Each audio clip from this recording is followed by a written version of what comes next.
Good evening, students. Welcome back to the YouTube channel of ATS.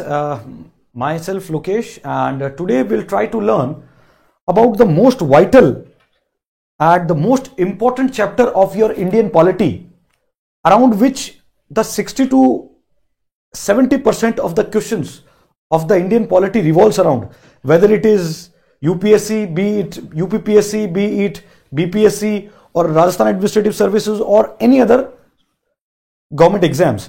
If you understand the fundamental rights, the chapter fundamental rights or the directive principle of state policy and the chapter parliament, I'm guaranteeing you that 80% to the 90% of your questions won't be wrong, because the essence of the entire Indian polity revolves around this chapter fundamental right and the preamble. Got my point? So now today we'll learn about the fundamental rights. Now, fundamental rights, the history of the fundamental rights from the Magna Carta, or what we call the Bill of Magna Carta by the King John in 2015. Now, what was this Magna Carta basically? Basically, this was a peace treaty between the King John and the rebellions, those who were fighting against his rule. So this bill provides a sort of liberty, a sort of rule of law. That king is also binded by the rule of law. That king have also follow the rule of law. And ladies and gentlemen, after the passing of this Magna Carta bill, or this charter, whatever you call, the entire history has changed. Today, the Magna Carta, the essence of the Magna Carta, or what you call is fundamental rights, we can see in the American Constitution, we can see in the Indian Constitution, we can see, into the Declaration of the Universal Health and what we call Human Right Declaration. Got my point? So this Magna Carta bill has changed the entire course of history. The noise which produced from the Magna Carta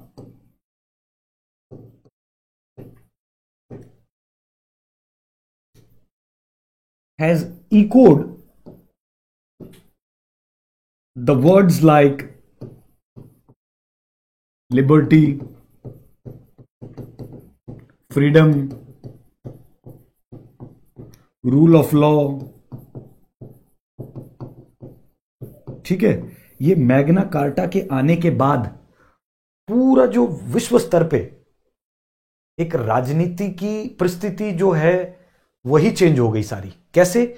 जब ये कह दिया कि राजा जो है वो भी कानून के दायरे में आएगा, रूल ऑफ लॉ को मानना पड़ेगा, इंडिविजुअल लिबर्टी. बेसिकली इस मैग्ना कार्टा बिल के अंदर था क्या? तीन चीजें थी कि जो राजा है उसको भी नियम कायदे कानून करने पड़ेंगे और राजा किसी की प्रॉपर्टी का हनन नहीं कर सकता. ठीक है, आपको मालूम होगा, अभी आगे मैं आपको बताऊंगा कि राइट टू प्रॉपर्टी इंडिया के फंडामेंटल राइट्स का पार्ट था. वो बात अलग है कि उसको बाद में हम लोगों ने एक्सपेंस कर दिया. तो ये ओरिजिनल मैग्ना कार्टा के बिल की बात थी. तो फंडामेंटल राइट्स की हिस्ट्री चालू होती है 1215 में. इंग्लैंड का एक राजा था किंग जॉन. जब उसके खिलाफ लोगों ने विद्रोह छेड़ दिया तो उसको यह मानना पड़ा और आम जनता को यह अधिकार देने पड़े कि जिसको बिल ऑफ राइट्स के नाम से जाना जाता है इतिहास में, मानना पड़ा कि राजा भी जो है that will come under the ambit of rule of law. और उसके बाद में आपको मालूम है लिबर्टी, पूरी दुनिया में क्या क्या चला, लिबर्टी, फिर equality, fraternity, Republic and the rest is history. तो हिस्ट्री जो है फंडामेंटल राइट की वो यहां से शुरू होती है. Now when we talk about exam purpose, exam point of view से जब हम बात करेंगे, fundamental right comes under the part 3 of the Indian constitution. ठीक है, part 3 of the Indian constitution में आता है, दैट कंप्राइजेस आर्टिकल 12 टू 35, जिसको हम एक एक आर्टिकल्स को डिस्कस करेंगे डिटेल के अंदर. आर्टिकल 12 से लेके 35 आर्टिकल तक एक एक आर्टिकल डिस्कस करेंगे. अब फंडामेंटल राइट आपको जैसे मैंने बता दिया कॉन्स्टिट्यूशन के 3rd पार्ट में आर्टिकल 12 से 35 है, और सबसे इंपॉर्टेंट बात क्या है, इसके बाद आगे हम इसके सिग्निफिकेंस की बात करेंगे, इसके फीचर्स की हम बात करेंगे, फिर उसकी लिमिटेशंस के ऊपर हम बात करेंगे, ठीक है, और फिर एक आर्टिकल्स को हम डिटेल में डिस्कस करेंगे। अब फंडामेंटल राइट्स का सबसे इंपॉर्टेंट काम क्या है? एग्जामिनर अगर आपसे ये पूछे या इंटरव्यू में आपसे कोई पूछे कि what is the basic purpose of the fundamental right, number one thing you will say that fundamental rights promotes the political democracy in the country. What? Fundamental rights promotes the political democracy in the country. दूसरी बात यह है कि that fundamental rights are gives the every person a right without any discrimination. मतलब fundamental rights सबको एक equality की opportunity देते हैं without any discrimination. आप डिस्क्रिमिनेट नहीं कर सकते on the basis of place, on the basis of caste, on the basis of colour, on the basis of place of birth. तो फंडामेंटल राइट है वो नागरिकों को समानता का एक अधिकार देता है। You got my point? Fundamental right is a basic human rights to all the citizens. What is that? That fundamental right is the basic rights to all the what we call citizens. Now they are enforceable in the court of law, they are justificable in nature. What do you mean by enforceable in law? मतलब अगर कल को किसी का fundamental right violate होता है तो फिर मैं आगे आपको ये भी बताऊंगा कि बेसिक डिफरेंस क्या होता है लीगल राइट में और फंडामेंटल राइट में। तो लीगल राइट अगर किसी का वायलेट होता है लीगल राइट, तो आपको पहले लोअर कोर्ट में जाना पड़ेगा, फिर उसके हायर कोर्ट में, फिर सुप्रीम कोर्ट में। लेकिन जो फंडामेंटल राइट्स हैं किसी भी इंसान के, जब वो वायलेट होते हैं तो directly people can approach to the courts. And what is justiciable in nature? मतलब सरकार चाहकर भी किसी का फंडामेंटल राइट छीन नहीं सकती है। That is the part of basic structure of the Indian constitution. और फंडामेंटल राइट्स का सबसे इंपॉर्टेंट काम क्या है? दे place the trainee on executive and legislatures. मतलब फंडामेंटल राइट्स जो है that is a positive concept. वो क्या करता है? सिटीजन्स के लिए अच्छी बात है और सरकार के लिए वो नेगेटिव इन कैरेक्टर होता है। क्यों? क्योंकि सरकार की ट्रेनी का मतलब होता है उत्पीड़न, एक तरह से उसको रोकता है वो, ठीक है। फिर उसके बाद में हम देखेंगे that they are enforceable by the court of law which is specified restriction. Fundamental rights they are enforceable in the court of law, लेकिन fundamental rights क्या फुल्ली आप आप इनको यूज कर सकते हैं? क्या उन पे रेस्ट्रिक्शन लग सकती है कि नहीं लग सकती है? yes, that fundamental rights are not fully available. Sometimes if government want they can put reasonable restrictions on that, right? इसको हम आगे देखते हैं। Now, the sanction behind these fundamental rights is for promoting the idea of political democracy. मैंने आपको बताया जो idea behind to insert the fundamental rights in the constitution is to promote the political democracy. फिर उसके बाद मैं already आपको बता चुका हूं कि जो आइडिया, इसका जो हिस्ट्री है वो मैग्ना कार्टा से शुरू होता है 1215 में अंडर द किंग जॉन, ठीक है। And this section of the constitution is also known as the Magna Carta. अगर कल एग्जाम में क्वेश्चन आए कि which of the following sections of the Indian Constitution is known as Magna Carta, option A आ जाए, मान लीजिए option A आ जाए फंडामेंटल राइट्स, ऑप्शन बी आ जाए डीपीएसपी, ऑप्शन सी आ जाए प्रीएम्बल और ऑप्शन डी आ जाए फंडामेंटल ड्यूटीज, कि इन चारों में से मैग्ना कार्टा कौन सा है, तो सही जवाब होगा फंडामेंटल राइट्स। ये आपको याद रखना है, ठीक है। अभी तक की इंपॉर्टेंट बातें जानी कि कॉन्स्टिट्यूशन के कौन से पार्ट में है, कितने इसके अंदर आर्टिकल आते हैं, कहां से इसकी हिस्ट्री, हमने जो कॉन्स्टिट्यूशन में इसको बोरो किया है वो अमेरिका से बोरो किया है, ठीक है। फिर इसका हिस्ट्री मैंने आपको बताया, ये प्रमोट क्या करता है? पॉलिटिकल डेमोक्रेसी को प्रमोट करता है। फिर सबसे बड़ी बात है फंडामेंटल राइट जो होते हैं वो ऑपरेट्स एज ए लिमिटेड, ये एक तरह से लिमिटेशंस लगाते हैं किसके ऊपर? On the trainee of executive and legislatures. फिर उसके बाद ओरिजिनली हमारे कॉन्स्टिट्यूशन के अंदर 7 तरह के फंडामेंटल राइट थे, जो मौजूदा वक्त में 6 हैं, क्योंकि जो 7वां फंडामेंटल राइट था, राइट टू प्रॉपर्टी, एक फंडामेंटल राइट था जो कि जिसको डिलीट कर दिया गया था बाद में 44th अमेंडमेंट एक्ट के माध्यम से 1978 के अंदर, ठीक है। तो ओरिजिनली कितने फंडामेंटल राइट थे? 7। अभी रह गए कितने? 6। 7वां राइट टू प्रॉपर्टी क्या है? अभी right to property fundamental right है क्या? जी नहीं, राइट टू प्रॉपर्टी अभी फंडामेंटल राइट नहीं है, लेकिन राइट टू प्रॉपर्टी आपका लीगल राइट है। क्या है? Legal right. ठीक है, ये याद रखना है। जैसे एग्जाम में आया था एक बार क्वेश्चन कि राइट टू मैरिज क्या है, कौन से आर्टिकल के अंडर में आता है? तो राइट टू मैरिज क्या है? आर्टिकल 21 के अंदर आता है। बहुत सारे लोगों ने इसको 19 से 25 से 26 से 27 से कंफ्यूज कर दिया था। ठीक है, ये आगे अपन डिस्कस करेंगे डिटेल में। फिर उसके बाद में हम देखते हैं फीचर्स क्या हैं फंडामेंटल राइट्स के। देखिए, फंडामेंटल राइट्स जो होते हैं वो डिफर होते हैं अपने लीगल राइट से। कैसे होते हैं? क्योंकि देखो, रेगुलर लीगल राइट्स जो जब वायलेट होते हैं तो आदमी, जिस भी इंडिविजुअल के लीगल राइट्स को अफेक्ट किया गया है, that has to go I mean from lower courts and then higher court and then Supreme Court. He cannot directly approach to the Supreme Court. Legal rights का मतलब है किसी की जमीन हड़प ली, मान लीजिए, सिविल राइट्स का कोई मुकदमा हो गया, डौरी का मुकदमा हो गया, या कोई भी इस तरह के, ये लीगल राइट जिसको कहते हैं, है ना। तो वो उसमें आप डायरेक्टली सुप्रीम कोर्ट में जाके खड़े नहीं हो सकते। सुप्रीम कोर्ट में आप जब भी जा सकते हैं, या हाई कोर्ट में आप डायरेक्टली जब भी अप्रोच करते हैं जब आपका फंडामेंटल राइट जो है वो वायलेट होता है। ठीक है, so it is important to note that the fundamental rights are not absolute. ये सबसे इंपॉर्टेंट बात है। एग्जामिनर पूछ सकता है कि क्या fundamental right absolute in nature होते हैं? नहीं, fundamental rights absolute in nature नहीं होते हैं। फंडामेंटल राइट्स के ऊपर एक रीजनेबल रेस्ट्रिक्शंस लगा सकती है केंद्र सरकार या पार्लियामेंट, उस पर रीजनेबल रेस्ट्रिक्शंस लगा सकते हैं। तो फंडामेंटल राइट्स जो होते हैं वो कभी भी एब्सोल्यूट इन नेचर नहीं होते हैं, ये आपको याद रखना है। ठीक है, फिर उसके बाद हम देखेंगे they came with reasonable restrictions which means they can be limited in the interest of the state security। मतलब जब भी राज्य के ऊपर, स्टेट का मतलब यहां पे है कंट्री, इंडिया,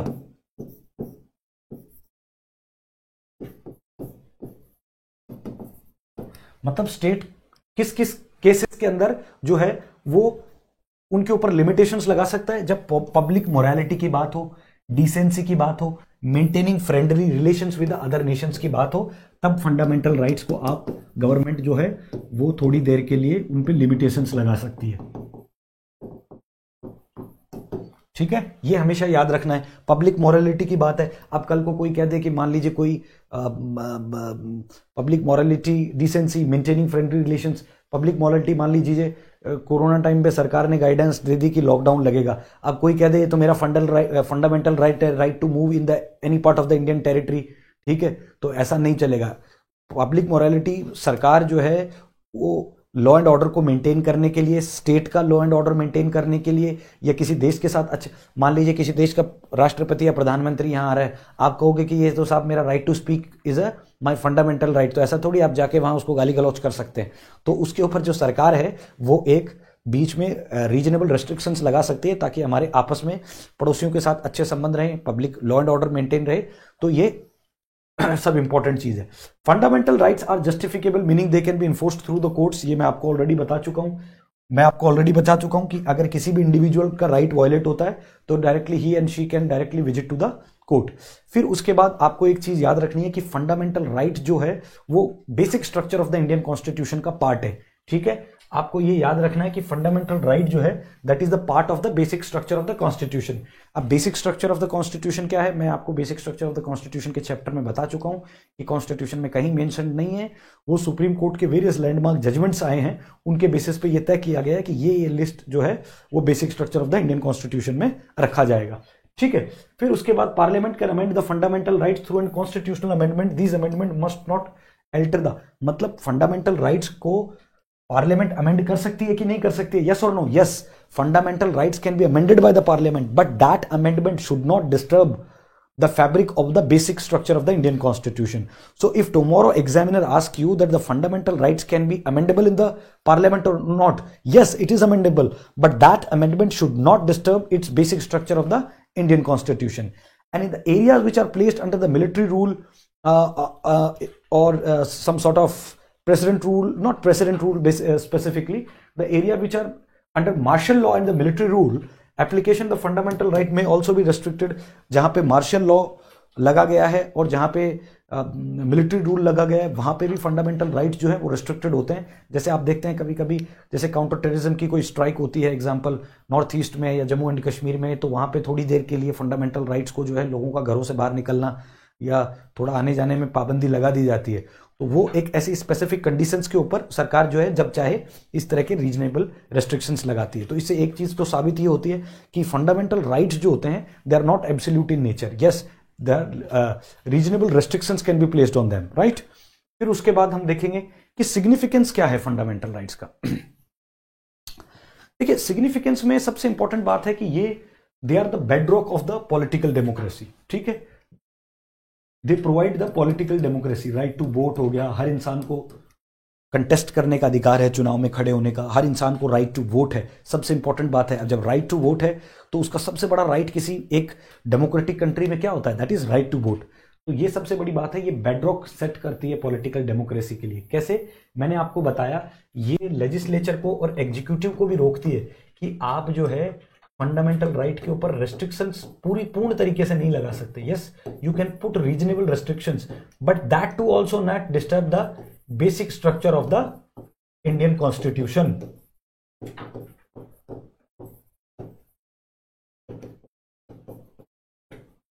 ठीक है।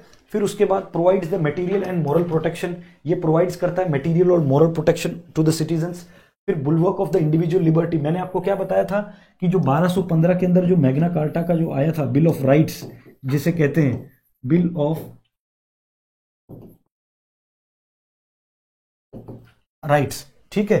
तो ये फंडामेंटल राइट्स जो हैं वो एक तरह से लिबर्टी का मतलब है फ्रीडम फ्रॉम एनी रेस्ट्रिक्शन, ठीक है। लिबर्टी का क्या मतलब होता है, एक तरह से हिंदी में जिसको आपको कुछ भी करने की आजादी जो देता है, ठीक है। फिर उसके बाद में फंडामेंटल राइट क्या करता है, फैसिलिटेट करता है establishment of rule of law, protection देता है माइनॉरिटीज को, वीकर सेक्शंस को टुवर्ड द सोसाइटी, स्ट्रेंथन करता है secular fabric of the Indian society, और ये एक्ट एज ए करता है to absolute authority of the government. ये चेक करता है कि गवर्नमेंट जो है वो एब्सोल्यूट अथॉरिटी ना बन जाए, ठीक है। मतलब there should be a fine balance between the rights and the fundamental the rule of law and the fundamental rights. I mean, in the name of to maintain the law and order, government cannot snatch your all fundamental rights. So there is a basic thin difference between putting laws into the reasonable restrictions or to violate your every law.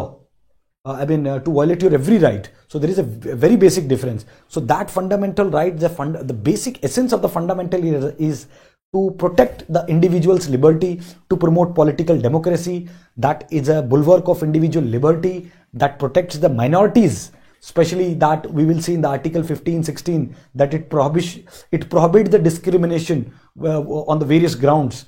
You got my point? So these are the important things. If you feel or if you seems that these are the important points, if you wanted to write in your copy, so you can pause the video and you can write the important points. ठीक है। फिर उसके बाद हम देखते हैं characteristics of fundamental right क्या है।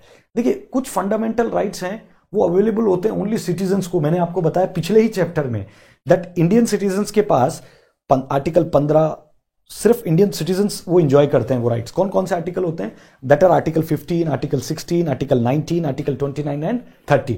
Rest articles they are also enjoyed by the other citizens, those who are residing in India, but these are exclusively reserved for the Indian citizens only. Got my point?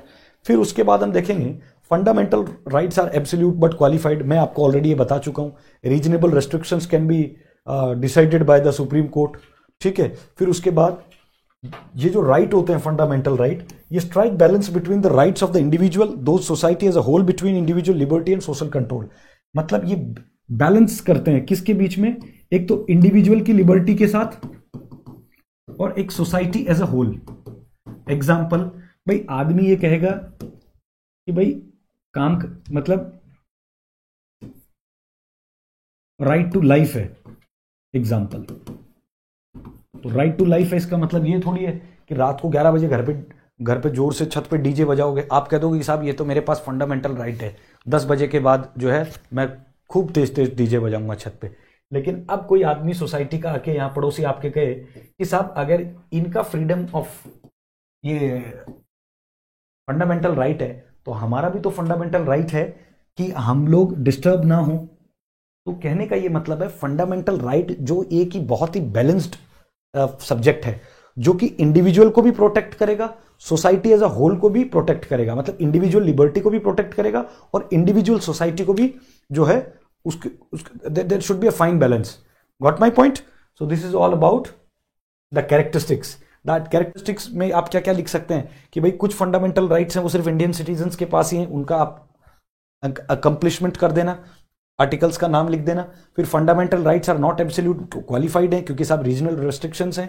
फिर जो reasonability of the restrictions है वो कौन decide करता है? Supreme court decide करती है कि ये जो सरकार ने रेस्ट्रिक्शंस लगाए हैं ये वैलिड है कि नहीं है। उस प्रोसेस को, उस वैलिडिटी को कौन चेक करता है? उस वैलिडिटी का चेक करने का काम है सुप्रीम कोर्ट का। तो ये आपको याद रखना है, ठीक है। फिर उसके बाद most rights are available against the actions of the state. ज्यादातर जो राइट्स होते हैं वो अवेलेबल होते हैं against the action of the state, but there are also against the private individual, जैसे कि अनटचेबिलिटी। Got my point? आप किसी को ये कह दो कि आप इस गांव में कुएं में से पानी नहीं निकाल सकते, यहां नहीं जा सकते, ये जो पहले के ज़माने में आज से हज़ारों साल पहले जिस तरह की चीज़ें होती थी सोसाइटी के अंदर, वो आज फंडामेंटल राइट्स के माध्यम से आप किसी को भी दबा नहीं सकते। Got my point? आप किसी के भी राइट्स को छीन नहीं सकते। Everybody has a right to live with a dignity. Right to live with dignity itself is a fundamental right. Got my point? You cannot, superimpose your beliefs and your thoughts on somebody. Got my point? फिर उसके बाद some fundamental right is negative in character while other are positive. इसका already मैं example आपको दे दिया हूँ कि जो नेगेटिव तो वो है क्योंकि वो लिमिट करती है गवर्नमेंट को, पॉजिटिव इसलिए क्योंकि वो ऑब्लिगेट करती है गवर्नमेंट को to take the certain measures. Got my point? Negative तो है क्योंकि सरकार को वो रोकती है कुछ चीज़ों को करने से, और पॉजिटिव इसलिए क्योंकि वो सरकार के लिए बाध्यकारी हो जाता है कि आपको जो है अपने सिटीजन्स को ये राइट्स देने ही पड़ेंगे। Got my point? फिर आपको मैं ये ऑलरेडी चीज़ें बता चुका हूँ कि फंडामेंटल राइट जस्टिफिकेबल है, अगर किसी का वायलेशन हुआ तो वो डायरेक्टली सुप्रीम कोर्ट में जा सकता है। अच्छा, कुछ फंडामेंटल राइट्स ऐसे होते हैं जैसे मैंने आपको कहा रीजनेबल रेस्ट्रिक्शंस वाली बात जब मैं आपको कह रहा था, दो फंडामेंटल राइट्स ऐसे हैं इनफैक्ट जब नेशनल इमरजेंसी भी होगी तब भी वो वायलेट नहीं कर सकते। ठीक है, ये एग्जाम में भी आ चुका है, स्टेट सर्विसेज में आता है, छोटे मोटे एग्जाम्स में भी आता है, यूपीएससी में भी पूछ सकते हैं कौन से ऐसे दो राइट्स हैं, that is article 20 and 21 that except even during the emergency also these right cannot be suspended. Got my point? Now additionally fundamental rights article 19 can be suspended only is during the operation of emergency declared on the grounds of war and external aggression. Parliament can restrict, abrogate the application of fundamental right in the case of armed force, paramilitary, intelligence agencies. मतलब जो लोग government employ होते हैं जो कि paramilitary में या military में या रॉ में या आईबी में या पुलिस ऑफिसर या इंटेलिजेंस एजेंसीज की इस तरह की किसी भी विशेष फोर्सेज में जो काम करते हैं, सरकार जो है उनके फंडामेंटल राइट्स को वायलेट मतलब रेस्ट्रिक्ट करके रखती है in to the interest of the state. Got my point? ताकि जो है कॉन्फिडेंशियलिटी बरकरार रहे। तो ये जो थे इंपॉर्टेंट कैरेक्टरिस्टिक्स थे। अब अपन जानने की कोशिश करेंगे, एक एक आर्टिकल के बारे में डिटेल में डिस्कस करते हैं। ठीक है, सबसे पहले है आर्टिकल 12।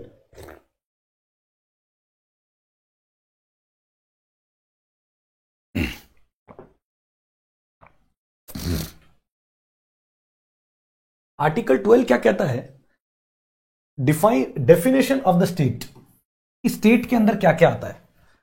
अगर लेमन लैंग्वेज में ये मैं बात कहूं, कोई भी स्टैच्यूटरी, कोई भी नॉन स्टैच्यूटरी, कोई भी प्राइवेट ऑर्गेनाइजेशन जो कि हिंदुस्तान की बाउंड्रीज में काम करती है, that is a part of the states. ठीक है, executive legislative organs of the union, executive legislative organ of the state, जितनी भी लोकल बॉडीज हैं, स्टैच्यूटरी नॉन स्टैच्यूटरी अथॉरिटीज हैं, private body agency working as a instrument of the state can fall with in the meaning of the state. जैसे India as a state की जब बात करते हैं अपन, तो स्टेट में क्या क्या आएगा? जो भी एग्जीक्यूटिव लेजिस्लेटिव ऑर्गन है यूनियन के, केंद्र सरकार के, राज्य सरकार के, या लोकल बॉडी जैसे पंचायती राज हो गया, या आपका ये म्यूनिसिपैलिटीज हो गया, नगर पालिका बोर्ड हो गया, ये जितने भी है, ये सब भारत के अंदर कोई भी जो ऑर्गेनाइजेशन है, whether it is statutory, non statutory, whether it is a union related to legislative union, legislative or executive of the state, they all comes under the ambit of the state. ठीक है, तो ये this is called article 12। फिर उसके बाद article 13। देखो article 13 बात करता है जुडिशियल रिव्यू की। The Constitution's law under Article 13, the permanent law enacted by the Parliament of the state legislatures, temporary law like ordinance, statutory instruments in the nature of delegated non-legislative sources of law, even Constitutional Amendment Act can be challenged, जैसे केशवानंदी भारत।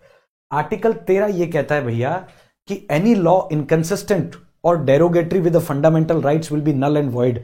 मतलब इस तरह का कोई भी article या कोई constitution का इस तरह का कोई भी, मतलब सरकार अगर कोई लॉ लेके आई है या कोई एक्ट बना रही है, पार्लियामेंट हो या स्टेट, जो कि फंडामेंटल राइट्स को वायलेट करता है, वो नल एंड वॉइड हो जाएगा automatically. Got my point? Article 13 के अंदर यही है कि अगर कोई भी सरकार इस तरह का कानून बनाती है, कोई इस तरह का एक्ट बनाती है जो कि किसी इंडिविजुअल की फंडामेंटल राइट को वायलेट करता है, तो वो ऑटोमेटिकली नल एंड वॉइड हो जाएगा। और ये चेक कौन करेगा कि वो वायलेट कर रहा है कि नहीं? वो पावर है जुडिशियल रिव्यू के माध्यम से सुप्रीम कोर्ट के पास। ठीक है। इनफैक्ट कॉन्स्टिट्यूशनल अमेंडमेंट एक्ट जो पार्लियामेंट पास करती है, जो कि सबसे इंपॉर्टेंट होता है, जो कि सबसे पावरफुल होता है, जिसको चैलेंज नहीं किया जाता कहीं, जो कॉन्स्टिट्यूशनल अमेंडमेंट एक्ट होता है, वो भी ठीक है कि नहीं? अगर मान लो इस तरह का कोई कॉन्स्टिट्यूशनल अमेंडमेंट आ जाए जो कि फ्रीडम के ऊपर, राइट टू फ्रीडम को ही जो है वो डिस्टर्ब करता हो, तो उस केस के अंदर कॉन्स्टिट्यूशनल अमेंडमेंट जो है वो भी, उसको भी नल एंड वॉइड कर देगा ये आर्टिकल। Got my point? फिर आर्टिकल 14 है equality before law and equal protection of law. Equality before law, law के and equal protection of law, मतलब कानून की नजर में सब बराबर हैं और कानून के लिए सब बराबर हैं और सबको कानून का इक्वल प्रोटेक्शन मिलेगा। Includes the legal personal as well as. Equality before law British version क्या है? Equal protection of law. Equality before law British version है और इक्वल प्रोटेक्शन ऑफ लॉ जो है वो अमेरिकन वर्जन है। That American Constitution, it permits the reasonable classification of person, object and transaction by the law, but it should not be arbitrary. Equal protection, equality before law, that each and everybody is equal into the eyes of law. Nobody should be discriminated. He is a rich, he is a poor, he is from political family, he is from a normal family. तो कानून सबके लिए बराबर है, कोई बड़ा नहीं है, कोई छोटा नहीं है, कोई किसी भी तरह से भेदभाव नहीं हो सकता। आर्टिकल 14 इक्वालिटी बिफोर लॉ की बात करता है और equal protection of the law की बात करता है। ये सिंपल सी चीज है। फिर उसके बाद में note, Indian constitution is the source of individual right. मतलब इक्वालिटी बिफोर लॉ में जब हम बात करेंगे तो इंडिया में वो बात कर रहे हैं इंडिविजुअल लॉ, इंडिविजुअल राइट्स की। ठीक है। तो आर्टिकल 14 का क्या है? इक्वालिटी बिफोर लॉ और equal protection of law to everybody. Article 13 में हमने क्या देखा? That any law is derogatory और inconsistent with the fundamental rights will be null and void. चाहे स्टेट बना रही हो कोई लॉ, चाहे सेंट्रल गवर्नमेंट बना रही हो कोई, चाहे स्टैट्यूटरी अथॉरिटी कोई लॉ बना रही हो, या इनफैक्ट कॉन्स्टिट्यूशनल अमेंडमेंट ही क्यों ना हो, कोई भी इस तरह का लॉ जो किसी के फंडामेंटल राइट को वायलेट करेगा, that will be null and void. ठीक है। एक्सेप्शंस टू द इक्वालिटी अब क्या है? President and governor not answerable to the court for their official act. Yes, ये कुछ एक्सेप्शंस हैं। जैसे अपन ने बात करी थी कि that everybody is equal in front of law, that everybody will have that equal protection of law and equality before law, but president, governors, they are not answerable to the court for their official law. फिर उसके बाद जो हमारे member of parliament जो होते हैं उनको भी एक अधिकार होता है कि संसद, that inside the parliament they can give any speech and that is not subject to challenge in any court of law. So there are some things. No criminal procedure shall be instituted and continued against the president or governor in any court during his term of office. मतलब governor और राष्ट्रपति के ऊपर किसी भी प्रकार का कोई जो है कानूनी मुकदमा, जो क्रिमिनल मुकदमा है, वो नहीं चलेगा जब तक वो राष्ट्रपति हैं या गवर्नर हैं। फिर उसके बाद no process for the arrest and imprisonment of the president और गवर्नर। कोई ऐसा प्रोसेस नहीं है जहां पे राष्ट्रपति और गवर्नर को आप जो है इम्प्रिजन कर लो। ठीक है। तो ये अगर आपसे कोई पूछे कि भाई इक्वालिटी बिफोर लॉ की बात करते हैं आर्टिकल 14 में, कोई ऐसे 2 या 3 एग्जाम्पल बताओ एक्सेप्शंस ऑफ इक्वालिटी, तो उस टाइम पे आप ये एग्जाम्पल्स दे सकते हो। ठीक है। फिर उसके बाद इसमें आगे बताया गया है कि अगर सिविल मुकदमा कोई अगर इनके खिलाफ अगर लड़ना हो तो 2 महीने का पहले नोटिस देना होगा, वो भी सिविल में। क्रिमिनल में तो आप कर ही नहीं सकते। No liability of the true reporting in the newspapers, no member of parliament shall be liable for anything, ठीक है, सेड फॉर द वोट, मैंने आपको बताया है। फिर है foreign sovereigns enjoy the immunity during include the UNO, मतलब जो एम्बेसडर्स हमारे यहाँ विदेशों के एम्बेसडर्स जो काम करते हैं, जैसे हमारे एम्बेसडर्स को भी इम्यूनिटी मिलती है, ठीक है, ऐसे ही जो अदर फॉरेन कंट्रीज के जो एम्बेसडर इंडिया में काम करते हैं उनको भी एक इम्यूनिटी मिलती है, ठीक है। तो that separates individuals from the equal protection of law, ठीक है, ये एक एक्सेप्शन है।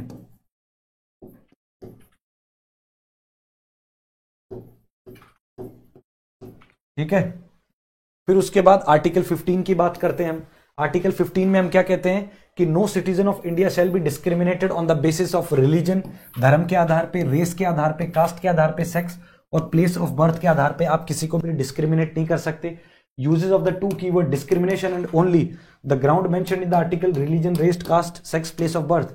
The second provision this article is applicable to the even private individual and the legal persons, मतलब ना तो सरकार किसी के ऊपर आप किसी के साथ डिस्क्रिमिनेशन कर सकते हो उसके रिलीजन बेसिस पे, रेस बेसिस पे, कास्ट बेसिस पे, सेक्स बेसिस पे और प्लेस बेसिस पे। ऐसे ही कोई इंडिविजुअल आदमी भी किसी को डिस्क्रिमिनेट नहीं कर सकता कि ये इस रिलीजन का है तो मैं इसलिए, कोई प्राइवेट आदमी भी नहीं कर सकता इसको मैं नौकरी नहीं दूंगा, ये काला है या ये गोरा है या इसकी ये जाति है या ये महिला है या ये पुरुष है या ये थर्ड जेंडर है, ठीक है, या ये इस क्षेत्र में पैदा हुआ है। आप इस तरह के किसी भी, ये जो 4 यहाँ पे ग्राउंड्स लिखे हुए हैं, religion, race, caste, sex, place of birth, ये जो 4-5 ग्राउंड यहां लिखे हुए हैं, इन ग्राउंड्स को सारों को इंक्लूड करो तो इन 5 में से आप किसी बेसिस पे डिस्क्रिमिनेट नहीं कर सकते किसी को भी। That is the part of the fundamental rights, article 15, ठीक है। एक्सेप्शंस क्या है इसके अंदर? स्पेशल प्रोविजन फॉर वुमेन और चिल्ड्रन दे रखी है हमने, जैसे हमने कहा है ना कि किसी को डिस्क्रिमिनेट नहीं करना है, लेकिन हमने फिर वुमेन रिजर्वेशन दे दिया भैया, तो पुरुषों को ये क्यों हुआ भाई? तो एक्सेप्शंस जैसे वहां उसमें थी, रिजर्वेशन हमने दे रखा है ना, XYZ किसी को भी दे रखा हो तो एक्सेप्शन है ना वो चीज, तो ऐसे ही। But reservation is not a bad thing, I am talking about exceptions की बात कर रहा हूं मैं, जैसे special provision for the childrens है, special provision for the womens है, ऐसे ही मतलब इस सेंस में मैं बात कर रहा हूं। दूसरी चीज, second, advancement of the socially educationally backward classes of citizens for the SC and ST, मतलब जैसे आर्टिकल 29-30 के अंदर SCs STs को राइट दिया है कि वो अपने लैंग्वेज को, अपनी स्क्रिप्ट को प्रोटेक्ट कर सकते हैं, ऐसे ही they are right, they have right to administer their educational institutions, तो इस तरह से एक्सेप्शंस दिया है ना। फिर ऐसे ही provision of the education on the above could be made for the education aided and unaided, ठीक है। तो ये सारी चीजें हैं आर्टिकल 15 को एक्सेप्शन बनाती हैं। आर्टिकल 16 ये कहता है कि equality of opportunity in the public employment, addition of the 2 more ground, descent और रेसिडेंस। देखो आर्टिकल 16 सबको समानता का अधिकार है नौकरी करने के लिए, लेकिन ये आर्टिकल 16 जो है मैंने आपको बताया था सिर्फ इंडियन सिटीजन्स के लिए ही है। तो कल को कोई फॉरेनर आके ये कहे कि भाई आर्टिकल 16 ये कहता है कि you can not violate our right to job, लेकिन मैंने क्या बोला, डिसेंट और रेसिडेंस के आधार पे। जैसे एग्जांपल, बहुत से भारत में ऐसे राज्य हैं जहां पे आप उनकी सरकारी नौकरी नहीं कर सकते, जैसे साउथ के अंदर, जैसे मान लीजिए मैं राजस्थान का आदमी हूं, मुझे स्टेट सर्विसेज की तैयारी करनी है राजस्थान की, तो आई कैन अप्लाई, यूपी में दे सकता हूं, बिहार में दे सकता हूं, तमिलनाडु केरला में नहीं दे सकता, क्योंकि उन्होंने एक राइडर लगा दिया कि या तो आप यहाँ के रेसिडेंट होने चाहिए। चलो ये भी डायरेक्टली नहीं लगाएंगे तो वो ये लगा देंगे कि you should know the language, तो अब राजस्थान के आदमी को तो तमिल नहीं आएगी, गॉट माई पॉइंट, या यूपी के आदमी को तो तमिल नहीं आएगी या मलयालम नहीं आएगी। तो मतलब इसके ऊपर भी आप रीजनेबल रेस्ट्रिक्शंस लगा सकते हो on the basis of descent and residence. और when it comes to Indians, मतलब फॉरेनर्स के लिए तो ये है ही नहीं, इंडियंस के लिए आर्टिकल 16 में ये है कि equality of opportunity in the public employment, आप किसी को डिस्क्रिमिनेट नहीं कर सकते, each and every individual has the right to employ, got my point. फिर उसके बाद हम देखते हैं एक्सेप्शंस क्या है। Parliament can prescribe the residence and condition for the certain employment, जैसे जम्मू एंड कश्मीर में बाहर के लोग व्यक्ति जो हैं वो, या नॉर्थ ईस्ट के अंदर, ताकि उनके राइट्स को हम प्रोटेक्ट कर सकें, ठीक है। ऑलरेडी एलिनेटेड फील करते हैं कुछ सेक्शंस या कुछ ट्राइब्स, तो इसीलिए वहां के लोगों को ही नौकरी दें, तो इसलिए गवर्नमेंट इस तरह के जो है प्रोविजंस को यूज करती है ताकि इंडिया जो है वो एक यूनिफाइड स्टेट बना रहे, ठीक है। Parliament can prescribe any residence, मतलब मूल निवास बेसिस पे जो है, मूल निवास बेसिस पे, ये गलत मात्रा लगा दी ना, मूल निवास बेसिस पे आप उसको कंडीशंस लगा सकते हो। State can provide reservation for any backward classes if they are inadequately represented, religious denomination exception, मतलब मैं देखो रिजर्वेशन की बात कर रहा हूं, यहां आ गई, रिजर्वेशन भी देते हैं ना, for what, to provide an equal opportunity of a representation, got my point. फिर उसके बाद अबॉलिश, फिर आता है article 17, article 17 abolition of the untouchability, कि भाई किसी के साथ आप छुआछात नहीं कर सकते, ठीक है, सरकार भी नहीं कर सकती, और ये राइट जो है वो दोनों के ये अवेलेबल है अगेंस्ट द स्टेट और even available against the individuals, मतलब ना तो स्टेट कर सकती किसी के साथ, ठीक है, अनटचेबिलिटी, मतलब this is article 17 talks about the inability of the abolition of the untouchability, ठीक है। प्रोटेक्शन ऑफ सिविल राइट्स से ये इसका कॉन्सेप्ट आया, 1955 में लिखा भी होगा, protection of the civil rights act 1955 से ये आया। The term untouchability has not been defined anywhere in the constitution. कल को एग्जामिनर क्वेश्चन पूछे कि अनटचेबिलिटी कॉन्स्टिट्यूशन के कौन से आर्टिकल में मेंशन्ड है, आर्टिकल 16, 17, 18 और नन ऑफ द अबव, तो answer should be none of the above. Untouchability mentioned कहीं भी नहीं है, कि अनटचेबिलिटी को डिफाइन कहीं नहीं किया है। हाँ, आर्टिकल 17 ये बताता है कि abolition of the untouchability, but define constitution के किसी आर्टिकल में नहीं किया है, ठीक है। Now it is available against the against even private individual, state के खिलाफ तो है ही है। फिर अबॉलिशन ऑफ द टाइटल्स है, state can not confer the title until just military और academic prohibit citizen of India accepting titles from the foreign countries, foreigner who hold office of profit should take consent of the president, ठीक है। No gift also for a foreigner without president's approval, ये मतलब ये है कि जैसे भारत रत्न वगैरह ये इनको टाइटल में नहीं मानते हैं, लेकिन ये यहाँ ये कहा जा रहा है इस आर्टिकल में कि अबॉलिशन ऑफ टाइटल, जैसे महाराजा वगैरह पहले कहते थे, ठीक है, महाराजा धीराजा फलाना सिंह ढिमकाना सिंह, वो अब नहीं चलेगा, अब एवरीबडी इज इक्वल। सो आप टाइटल्स को यूज कर सकते हो, but that should be of military, जैसे किसी को कर्नल बोला या कोई प्रोफेसर है, तो जो मिलिट्री और एकेडमिक टाइटल्स हैं उनको आप यूज कर सकते हो। और ये प्रॉबिट करता है हमारे इंडियन सिटीजन, इस आर्टिकल में प्रॉबिट होता है हमारे इंडियन सिटीजन की बाहर से आप टाइटल जो है, जैसे आपको कोई भी अवार्ड दे रहा है या कोई टाइटल दे रहा है, तो वो विदाउट राष्ट्रपति की परमिशन से, without the permission of our president, you can not accept those awards. So all these things are discussed in the article 18। फिर उसके बाद राइट टू फ्रीडम की बात करते हैं, देयर आर द 6 राइट्स, ठीक है, कुछ 6 राइट्स हैं। Right to hold property was deleted, मैंने आपको बताया, अभी करंटली 6 राइट्स हैं, पहले 7 राइट्स थे, ठीक है, अभी 6 हैं, पहले 7 राइट्स थे। राइट टू प्रॉपर्टी जो था फंडामेंटल राइट था, उसको डिलीट कर दिया गया, किसके माध्यम से, 44th amendment act 1978। These rights are not applicable to aliens, legal and corporation, मैंने आपको सिटीजनशिप वाले चैप्टर में पढ़ाया था एलियंस कौन होते हैं, ठीक है। They are available against the private individuals, जो ये 6 आर्टिकल्स हैं ये प्राइवेट इंडिविजुअल्स के खिलाफ भी मिलते हैं और स्टेट के खिलाफ तो मिलते ही मिलते हैं, खैर, ठीक है। They are available against the private individual, ये आपको याद रखना है, that right to freedom they are available against the state as well as the private individual, got my point.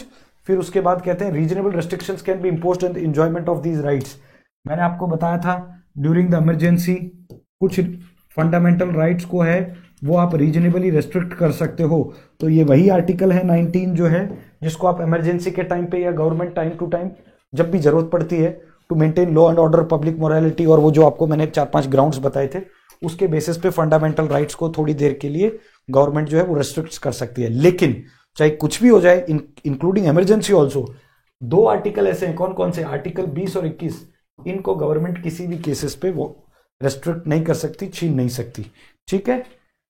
Restriction should be based on the ground mentioned in the Article 19, not on any other ground. ये जो restrictions होंगे Article 19 अगर सरकार लगाती है तो that should be mentioned in the Article 19 only, not on the other grounds. ठीक है, सरकार 19 में जो mentioned है उन्हीं पे, सरकार कल को ये नहीं कह सकती कि हमें लगा इसलिए हमने ये किया। Got my point? So this is all about. फिर उसके बाद हम देखेंगे freedom of speech and expression, कौन कौन से 6 हैं,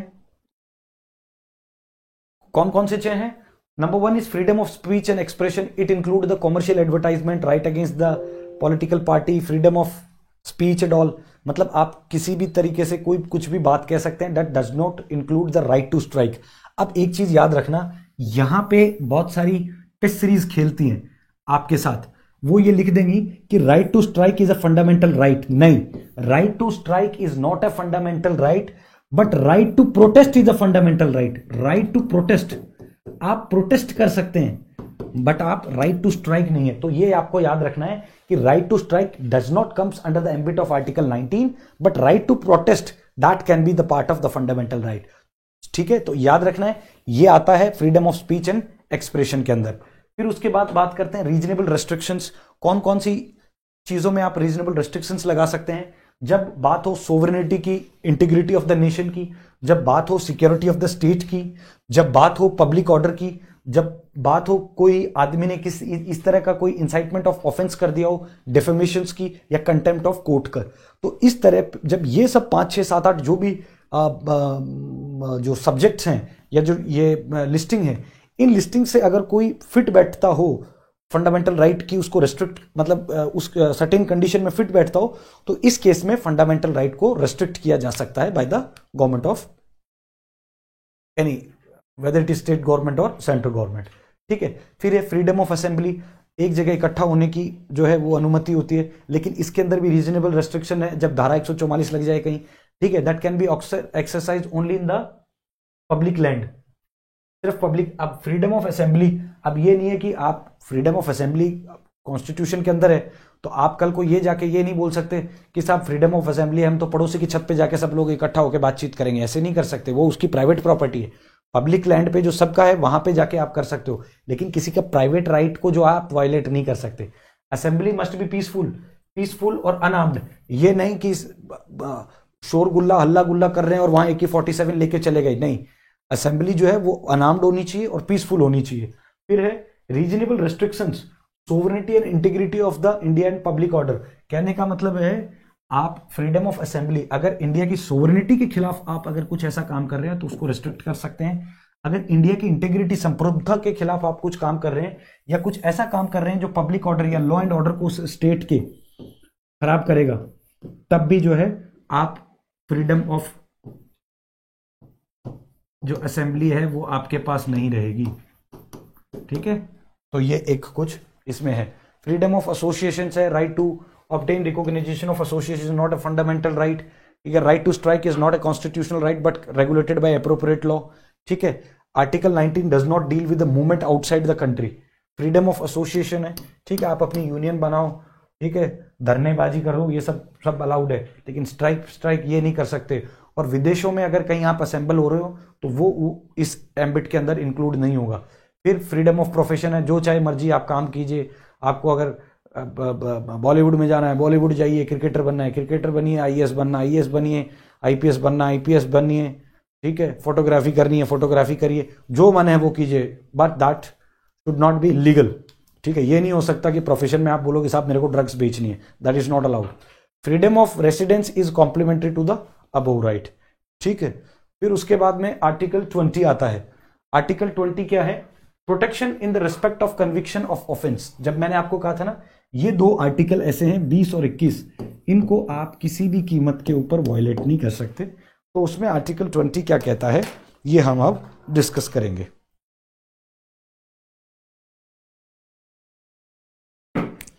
देखिए, आर्टिकल 20 क्या कहता है? The grants protection against the arbitrary and excessive punishment to an accused person applicable to the most everyone, no ex post facto law, not in civil or tax laws, even in the criminal trials, preventive detention cases, double jeopardy not available in the proceedings before departmental or administrative authorities,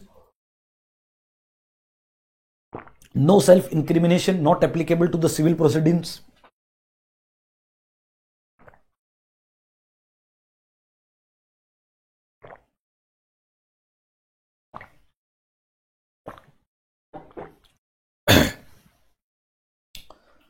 थोड़ा सा पढ़ाते पढ़ाते गला सूख जाता है, तो इसलिए you should drink water regularly, isn't it? So article 20 क्या कहता है कि the grants it grants the protection against the arbitrary and excessive punishment to an accused person. अगर किसी आदमी को आपने अक्यूज कर दिया और उसको जेल में डाल दिया, तो अब उसके पास कुछ राइट्स हैं कि नहीं है, वो ये इस बारे में बात करता है। एप्लीकेबल टू एवरीबडी, हर इंसान के लिए ये एप्लीकेबल है, ठीक है। No ex post facto law, not in the civil tax, no double jeopardy. अब जैसे एग्जांपल, एक ही आदमी को एक ही जुर्म के लिए आप 2 बार सजा नहीं दे सकते। अगर किसी ने मर्डर किया है और 7 साल की उसको सजा है, तो आपने जैसे मान लीजिए 7 साल हाईकोर्ट के माध्यम से उसको सजा मिल गई, 7 साल वो जेल से काट के आ गया, फिर किसी ने सुप्रीम कोर्ट में लगा दिया कि साहब इसने मर्डर किया था, 7 साल काटे, अब 7 साल। ऐसा नहीं होता है। एक जुर्म के लिए एक ही बार सजा मिलेगी, एक जुर्म के लिए 2 सजा नहीं मिल सकती, पहली चीज। नो सेल्फ इंक्रिमिनेशन, इसको आगे अपन डिस्कस करेंगे, बट ये एप्लीकेबल नहीं होता सिविल प्रोसीडिंग्स के लिए। क्रिमिनल प्रोसीडिंग के लिए तो ये एप्लीकेबल है, ठीक है, पर ये सिविल के लिए नहीं है। क्रिमिनल के लिए not applicable to civil proceedings, but it is applicable to the criminal के लिए, ठीक है। फिर है no ex post facto law, not on civil taxes laws, even on criminal trials, preventive detention cases. मतलब अगर किसी को प्रिवेंटिव डिटेन, मतलब अगर किसी को सरकार बिना किसी जुर्म के शक के आधार पर गिरफ्तार कर लेती है, डिटेन कर लेती है, तब ये उसके ऊपर भी एप्लीकेबल है, ठीक है। पर डिटेंशन किस ग्राउंड के ऊपर किया गया है, that has to be seen. फिर उसके बाद हम लोग देखेंगे कि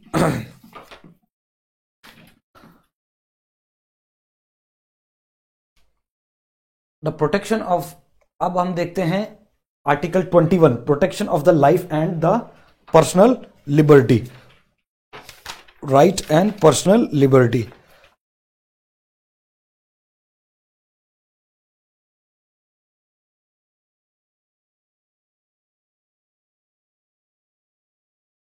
अच्छा, एक चीज और, ये जो आर्टिकल अपन ये जो देख रहे थे आर्टिकल 20, इसके अंदर द प्रोटेक्शन, ये जो हमने बात की थी respect of conviction and offence में, इसके अंदर सिविल लाइबिलिटी और टैक्स लाइबिलिटी इंपोज्ड होंगी रेट्रोस्पेक्टिवली, ठीक है।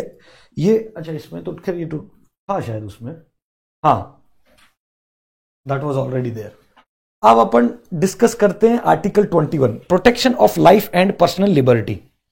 आर्टिकल 20 बात करता है protection of life, that everybody has a right to live, ठीक है। फिर उसके बाद पर्सनल लिबर्टी भी होती है, procedure established by law. Procedure established by law का मतलब क्या होता है? प्रोसीजर एस्टेब्लिश्ड बाय लॉ का मतलब होता है, इंडिया के अंदर क्या होता है, कोई कानून कैसे बनता है, पहले लोकसभा में जाता है, फिर कोई कानून पास होता है, लोकसभा से जाके राज्यसभा में जाता है, राज्यसभा भी पास कर देगी, उसके पास वो जाता है प्रेसिडेंट के पास, प्रेसिडेंट उसको जब एसेंट दे देता है तो वो एक्ट, वो बिल पास माना जाता है और वो कानून लागू हो जाता है, ठीक है।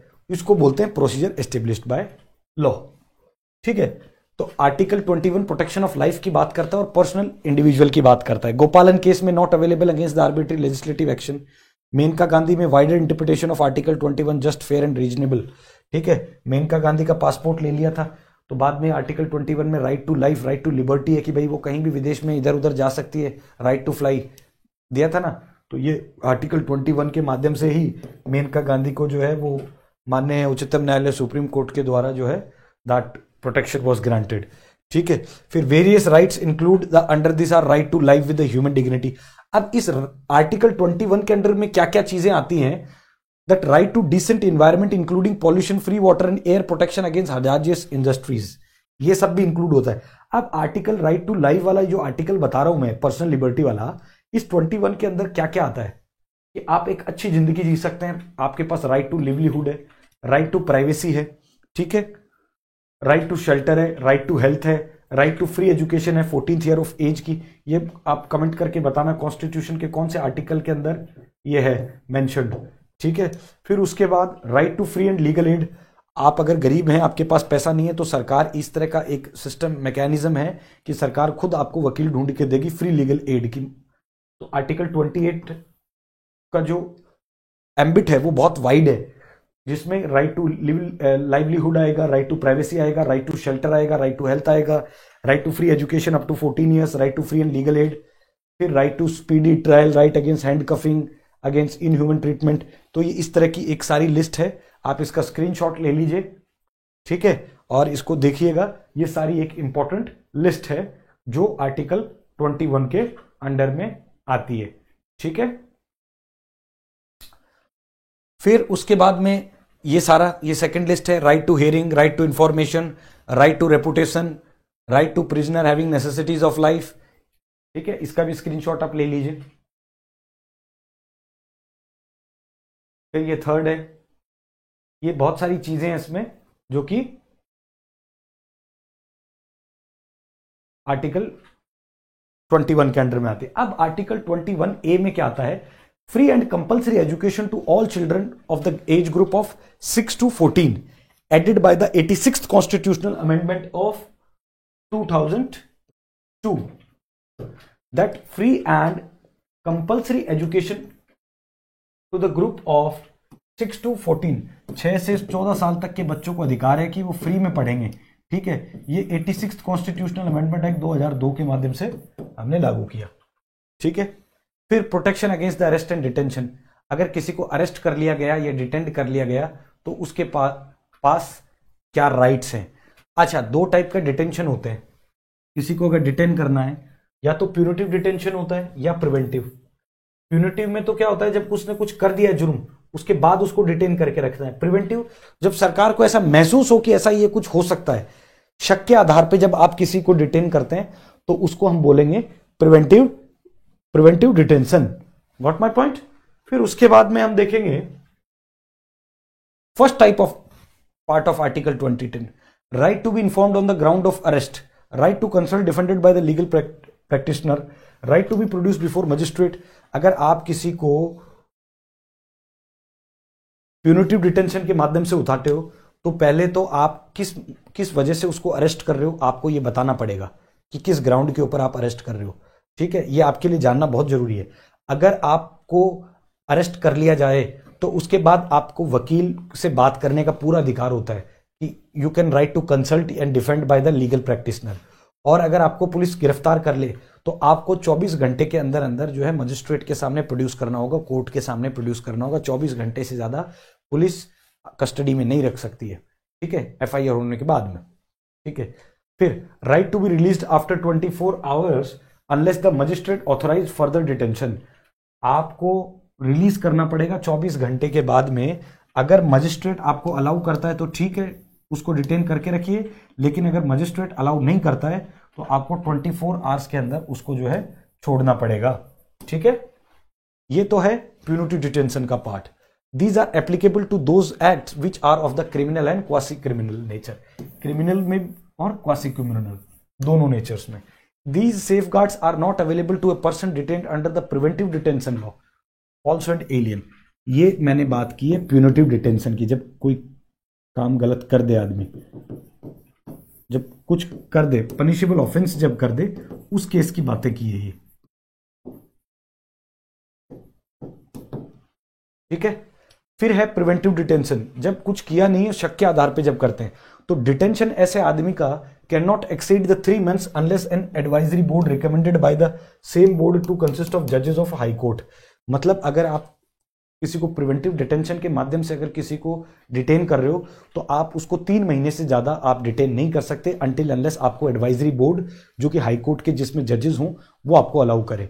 Ground of detention should be communication to the detenu, किस ग्राउंड के ऊपर उसको डिटेन किया गया है आपको उसको बताना पड़ेगा। How ever facts considered important may not be communicated, कुछ इंपॉर्टेंट फैक्ट्स होते हैं तो वो बता भी नहीं, तो इसमें थोड़ा सा एक्सेप्शन है।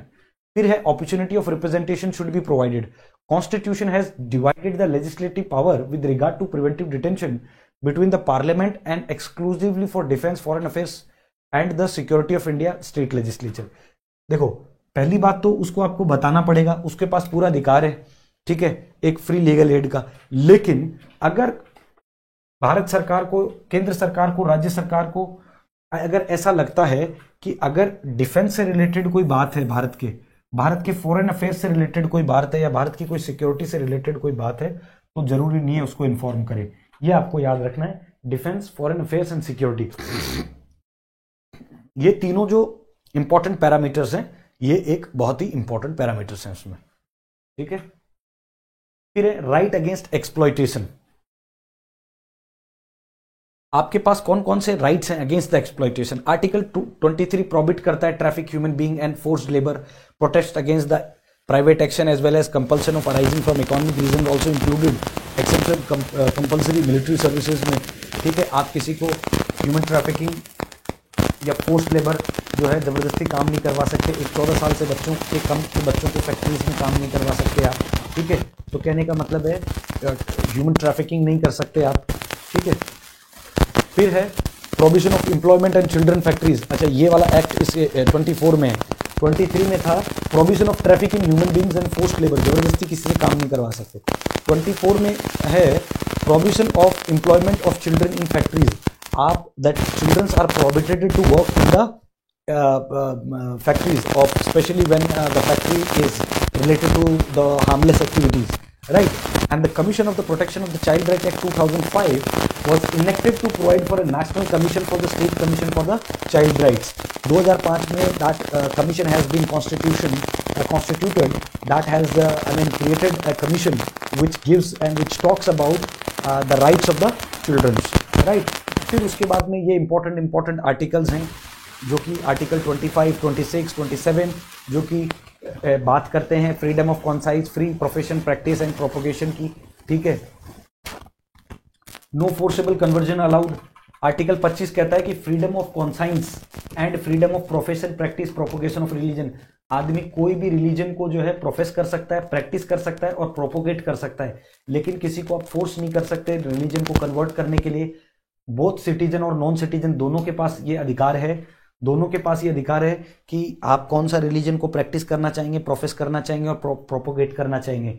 It guarantees the right of individual, ये गारंटी है इंडिविजुअल्स की, that state can regulate these religious institutions, state can provide the social welfare reform, ठीक है। इंडिया एक सेकुलर मुल्क है, इंडिया का कोई खुद का कोई इंडियन एज ए स्टेट का कोई रिलीजन नहीं है, लेकिन इंडिया में रिलीजन को एक नेगेटिव कैनोटेशन में नहीं देखा जाता है। If each and every individual has a right. यहाँ पे जो धर्म को मानते हैं वो लोग भी रहते हैं, जो धर्म को नहीं मानते वो लोग भी रहते हैं, इसीलिए भारत को एक धर्मनिरपेक्ष कंट्री कहा जाता है। Got my point. फिर उसके बाद में आर्टिकल 26 है freedom to manage religious affairs. आप अपने रिलीजियस अफेयर्स को कैसे भी मैनेज कर सकते हैं।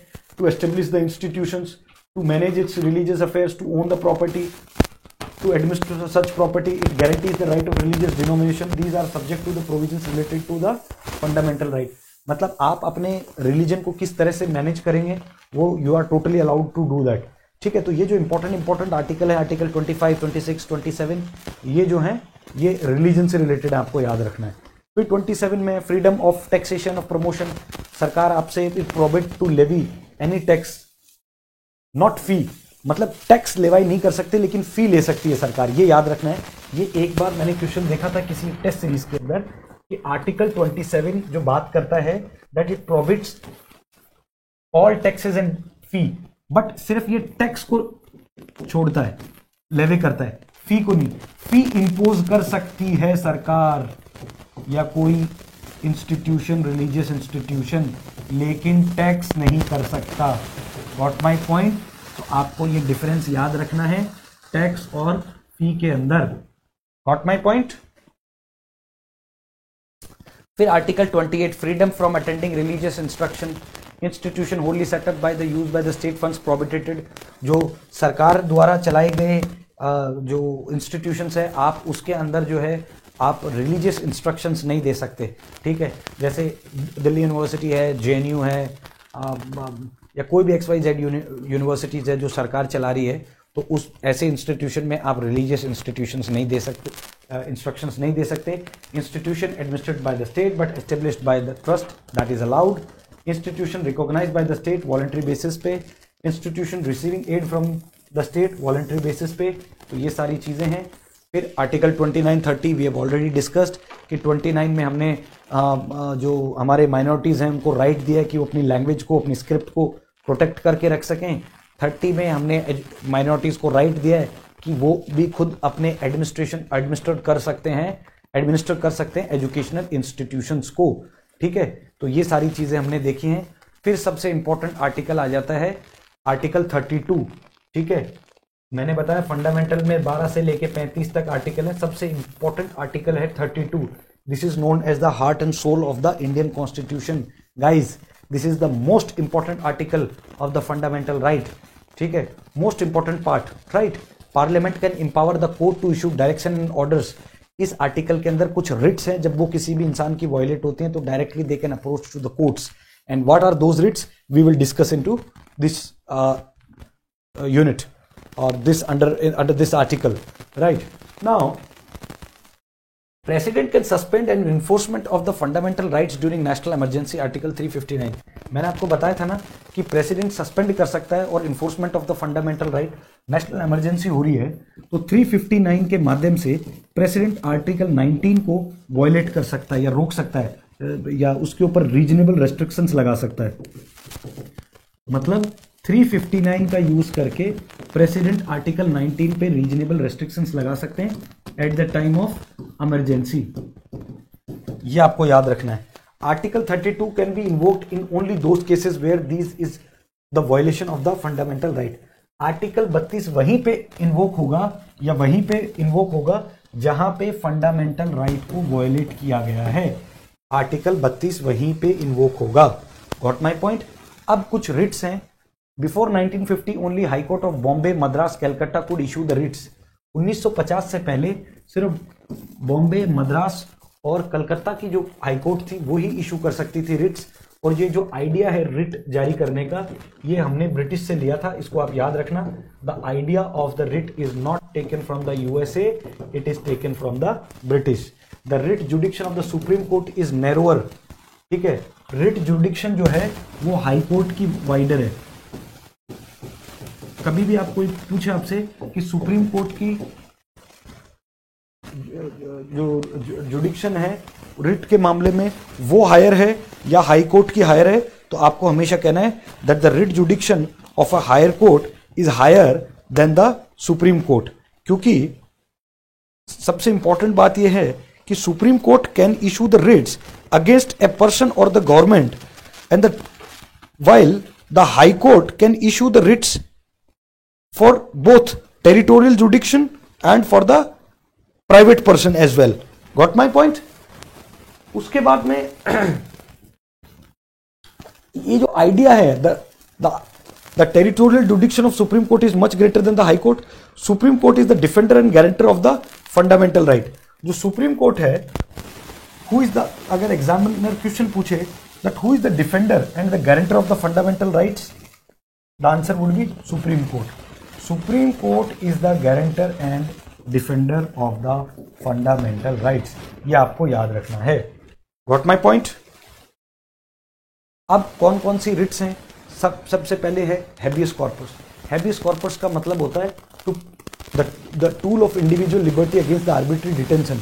जब किसी को आर्बिट्री जानबूझ के डिटेंड कर लिया जाता है तो हैबियस कॉर्पस का मतलब होता है to produce the body that can be, और ये कोर्ट जो है वो इशू कर सकती है पब्लिक इंस्टीट्यूशन के खिलाफ और प्राइवेट इंडिविजुअल के खिलाफ भी. The writ can be issued in the following cases. Detention is lawful. अगर कैन नॉट बी इशूड मतलब ये जो रिट है ये आप किस केसेस में इश्यूज नहीं कर सकते? अगर डिटेंशन लॉफुल है तब जो है हैबियस कॉर्पस को आप फाइल नहीं कर सकते. ठीक है, अगर डिटेंशन अनलॉफुल है, जबरदस्ती किया गया है, तब आप ये फाइल कर सकते हो. Proceeding is for the contempt of legislature of court. अगर आपने कोर्ट की अवहेलना की है, अगर फिर उसके बाद आप जो है हैबियस कॉर्पस कर रहे हो तो वो that will not be taken up seriously. Detention is by the competent court. अगर डिटेंशन जो है वो एक कॉम्पिटेंट कोर्ट ने दिया है तो that writ cannot be issued. Habeas corpus cannot be issued. फिर उसके बाद detention is outside the court jurisdiction. फिर तो हैबियस कॉर्पस के अंदर क्या होता है? To produce the body.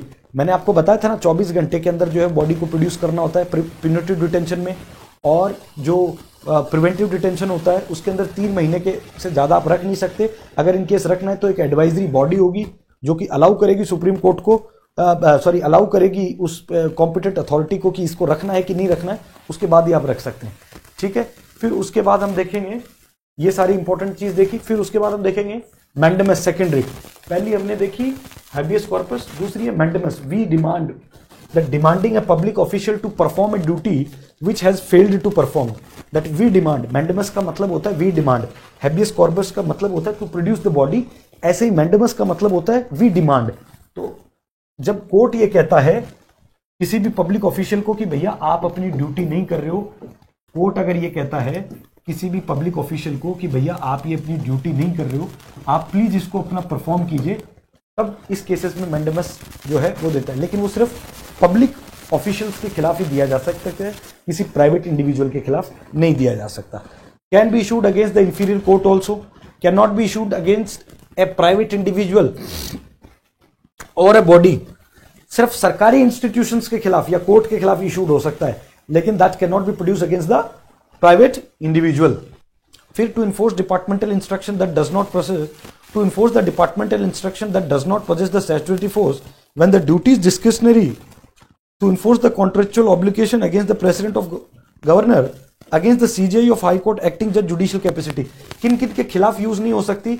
जब किसी आदमी का काम जो है वो मतलब डिस्क्रिशनरी है, ठीक है, that is not mandatory for him, तो आप उस केसेस में कोर्ट जो है वो किसी को बाध्यकारी नहीं कर सकता कि आपको ये काम करना पड़ेगा जब डिस्क्रिशनरी है। दूसरी बात, प्रेसिडेंट के खिलाफ, गवर्नर के खिलाफ या चीफ जस्टिस हाई कोर्ट या सुप्रीम कोर्ट के खिलाफ आप उनको जबरदस्ती ये नहीं कह सकते कि आपको ये काम करना पड़ेगा। तो गवर्नर हो गया, प्रेसिडेंट हो गया, या कोई प्राइवेट इंडिविजुअल हो गया, ठीक है, या फिर सरकारी संस्था के अंदर भी जब काम डिस्क्रिशनरी है, मैंडेटरी नहीं है, तब भी इस केस में आप जो है मैंडेमस रिट को दाखिल नहीं कर सकते। फिर है प्रोहिबिट, प्रोहिबिट का मतलब रोकता है। ये prohibit issued by the higher court to the lower court, या तो ये सुप्रीम कोर्ट हाई कोर्ट को दे सकती है, या हायर कोर्ट डिस्ट्रिक्ट कोर्ट्स को दे सकती हैं, या और लोअर कोर्ट्स को दे सकती हैं, ठीक है, to prevent the exceeding jurisdiction, जब वो अपनी जुडिक्शन की लिमिट को क्रॉस करता है तो उस चीज को प्रिवेंट करने के लिए प्रोहिबिशन लगाती है।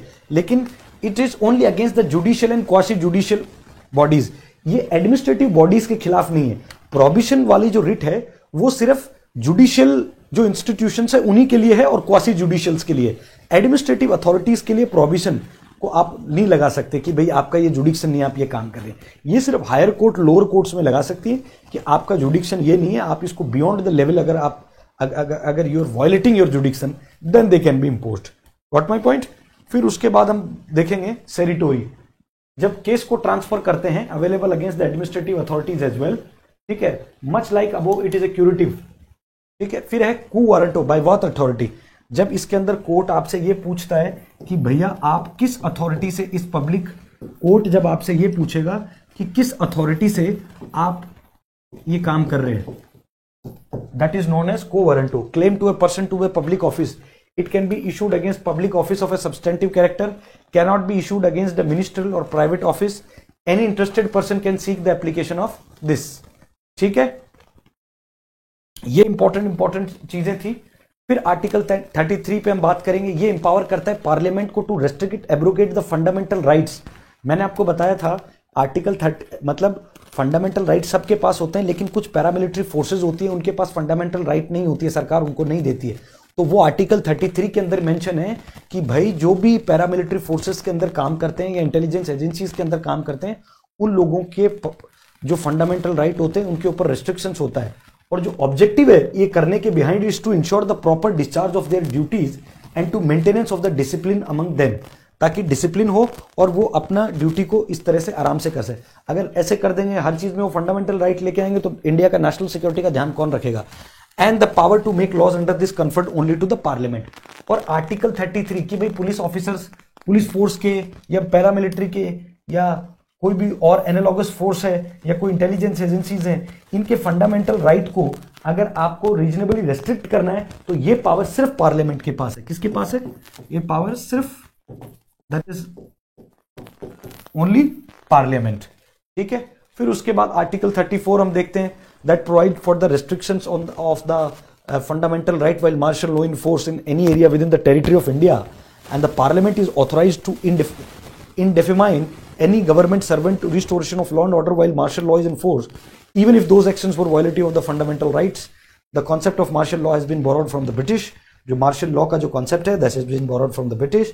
इसका कहने का मतलब यह है कि अगर जब मार्शल लॉ लग रहा हो, मिलिट्री लॉ लग रहा हो, अगर फंडामेंटल किसी का वायलेट होता है तो उस टाइम पे आप कोर्ट में नहीं जा सकते ये कह के कि मेरा फंडामेंटल राइट वायलेट हुआ। मार्शल लॉ या इस तरह का कोई लॉ लगा हो, मिलिट्री लॉ लगा हो, तब किसी का अगर फंडामेंटल राइट वायलेट होता है तो you can not approach the court. ठीक है, this was all about article 34 despite its mention in the term martial law. और ये जो मार्शल लॉ है ये जो है ये हमने लिया है, it has borrowed from the British constitution.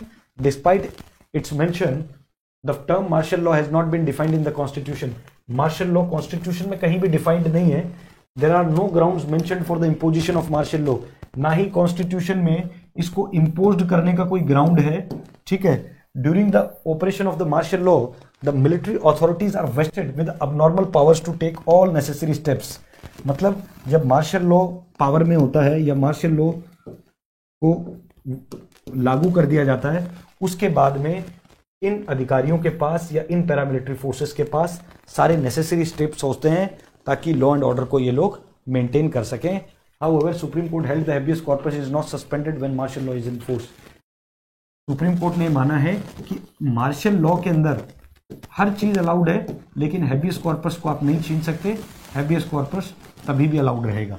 Difference between martial law and national emergency, ये अपन देखते हैं मार्शल लॉ और नेशनल इमरजेंसी के बीच में क्या डिफरेंस है। देखो, मार्शल लॉ जो होता है वो सिर्फ अफेक्ट करता है फंडामेंटल राइट्स को उस टाइम पीरियड के दौरान। ये सस्पेंड करता है government and the ordinary law of the courts. ये सस्पेंड करता है गवर्नमेंट के ऑर्डिनरी लॉस को, कोर्ट्स को। ये इंपोज करता है टू रिस्टोर। ये सरकार मार्शल लॉ क्यों लाती है? जब लॉ एंड ऑर्डर को मेंटेन करना होता है। फिर उसके बाद imposed in some specific areas of the country. Martial law जैसे मान लो कोई स्पेसिफिक एरिया के अंदर भी हो सकता है। जैसे मान लो पूरे इंडिया में से सिर्फ हो सकता है कि सिंपल सिर्फ राजस्थान पे लगा दें या सिंपल सिर्फ झारखंड पे लगा दें। ऐसा भी हो सकता है कि झारखंड के सिर्फ पर्टिकुलर एक एरिया पे लगा दें। तो ये एक स्पेसिफिक एरिया के ऊपर लगता है। मार्शल लॉ जो होता है वो एक पर्टिकुलर एरिया के ऊपर लगता है। No specific provision in the constitution. इसके कोई प्रोविजन नहीं है कॉन्स्टिट्यूशन के अंदर। ठीक है, तो ये सारी बातें थी मार्शल लॉ की। अब आ जाओ नेशनल इमरजेंसी। ये इफेक्ट करता है फंडामेंटल राइट को भी और सेंटर स्टेट रिलेशंस को भी। जैसे नेशनल इमरजेंसी इंपोज हो जाती है, ऑटोमेटिकली पार्लियामेंट के पास पावर आ जाते हैं उस स्टेट लॉज के भी। स्टेट लॉज को भी जो बनाएगी या बिगाड़ेगी, जो भी XYZ करना है, वो पार्लियामेंट के पास पावर ऑटोमेटिक आ जाती है। Continues there existence. ठीक है, नेशनल इमरजेंसी का क्या है? वॉर, एक्सटर्नल एग्रेशन और आर्म्ड रेबेलियन जब होता है तब लगा सकते हैं। सम और whole of the country. National emergency या तो कुछ पे या पूरे देश पे लगा सकते हैं। स्पेसिफिक एंड डिटेल्ड प्रोविजन दिया गया है कि कब जो है इमरजेंसी लगेगी, किस कारण से लगेगी। फाइनेंशियल इमरजेंसी क्या होती है, 352 क्या होता है, 359 क्या होता है। इमरजेंसी का प्रोविजन हमने 1935 एक्ट से लिया।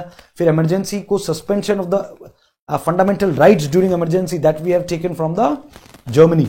ठीक है, तो ये सारी चीजें हैं वो अपन डिस्कस करेंगे इमरजेंसी वाले चैप्टर में। ठीक है, फिर उसके बाद आर्टिकल 35 है affecting the certain fundamental rights. Parliament shall have the right and the state legislature shall not have right to make the laws in the following provision: prescribing residence as a condition of certain employment opportunity in a union territory, local authority, empowers the court other than Supreme Court, empowers the courts other than the Supreme Court and the High Court to issue direction order, the writs of all kind. Article 35 effecting the certain fundamental rights क्या कहता है? ये prescribe करता है residence as a condition for the certain employments और appointment in the union territory, local authority and authority. मतलब ये prescribe कर सकता है रेसिडेंस वाली कंडीशन को कि किसी पर्टिकुलर एम्प्लॉयमेंट में कि भाई आप उसको अपॉइंट कीजिए इन ए यूनियन टेरिटरी और द लोकल अथॉरिटी और अथॉरिटी। सरकार के पास पावर होता है प्रिस्क्राइबिंग रेसिडेंशियल कंडीशंस को लगाने का, और ये एम्पावर करता है कोर्ट को अदर देन सुप्रीम कोर्ट को और हाई कोर्ट को to issue the directions other than the writs and all of all kinds.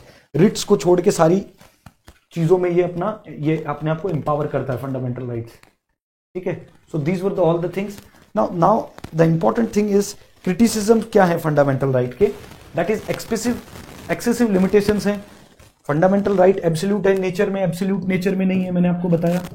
Reasonable restrictions हैं, और रीजनेबल रेस्ट्रिक्शंस क्या होंगी इसका भी बड़ा वाइड कॉन्सेप्ट है, कहीं डिटेल में नहीं है। तो ये सबसे बड़ी एक जो है कंफ्यूजन की स्थिति रहती है।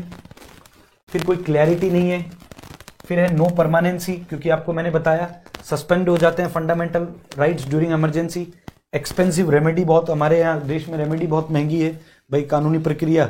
प्रिवेंटिव डिटेंशन जो है, जैसे प्यूनिटिव डिटेंशन तो 24 घंटे के लिए चलो ठीक है, बट प्रिवेंटिव डिटेंशन में तो 3 महीने रख सकते हो आप, बिना शक के आधार पे सिर्फ आप 3 महीने किसी को रख सकते हो। सोचो कितने पत्रकारों को, कितने लोगों को इस तरह से रखा जाता है, शक के आधार पे 3 महीने, और फिर वो 3 महीने ज्यादा भी बढ़ा सकते हैं अगर कोई बोर्ड लिख के दे देते। तो ये थोड़ा सा एक बड़ा नुकसानदायक चीज है फंडामेंटल राइट्स के कंटेक्स्ट में अगर हम बात करें।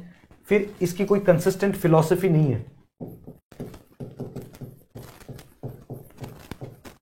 फंडामेंटल राइट्स की हमारे यहां देश में कोई कंसिस्टेंट फिलॉसफी नहीं है, ठीक है। फिर है ना, अब हम कुछ इंपॉर्टेंट क्वेश्चंस देखेंगे। This was all about the fundamental rights chapter. Now will discuss some important questions जो कि यूपीएससी के 5-6 साल में मुझे लगा है जो इंपॉर्टेंट है, जो फंडामेंटल राइट वाले चैप्टर से रिलेटेड मुझे थोड़ा बहुत लगे, जो आपको मालूम होना चाहिए। मैं 4-5 क्वेश्चंस लेके आया हूं। पहला क्वेश्चन कहता है the mind makers of the constitution India is reflected in which of the following. सबसे पहले क्वेश्चन को ध्यान से पढ़ना है कि जो mind of makers of the constitution, mind makers of the constitution in India is reflected in which of the following, मतलब कॉन्स्टिट्यूशन कैसे, कौन से पार्ट में जो संविधान के निर्माता थे उनका पूरा दिमाग दिखता है। अब आओ, preamble, fundamental rights, directive principle of state duty और फंडामेंटल ड्यूटीज। तो सबसे पहले आप देखो, इसमें सबसे पहले आप क्या करोगे, फंडामेंटल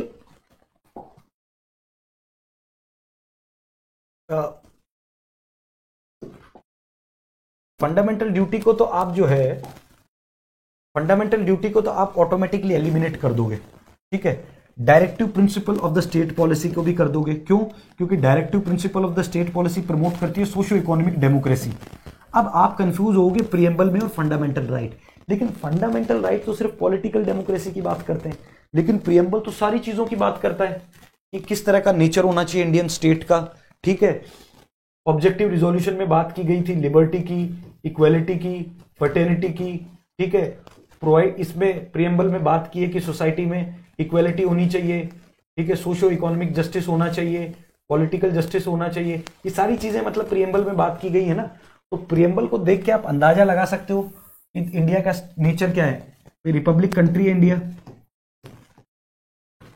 लिबर्टी है यहाँ, इक्वेलिटी है यहाँ, फ्रेटर्निटी है यहाँ, ठीक है। तो ये सारे आइडियाज इस किस में पता लगते हैं, प्रियम्बल में लगते हैं। थोड़ा सा आप दिमाग लगाते हैं, the correct answer would be the preamble, ठीक है। फिर उसके बाद में second question